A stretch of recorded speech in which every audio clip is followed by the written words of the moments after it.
Според министерот за внатрешни работи, од Германија треба да бидат испорачани 100.000 патни исправи.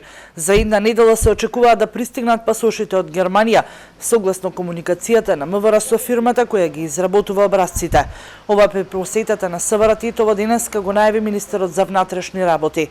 Согласно договорот, пасошите треба да стигнат до 24 март.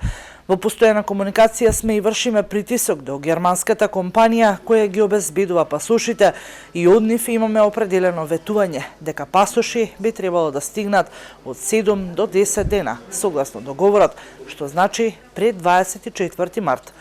Ке бидат задоволени сите потреби. Како МВР, уште сега имаме план да зголемиме бројот на извршители за издавање и изработка на пасошите. Согласно со капацитетите на Министерството, дневните можности се во 3000 пасоши, така што со оглед дека има побарувачка од 27 до 28.000 пасоши, сите потреби би ги задоволиле за 10 дена, истакна министерот Чулев.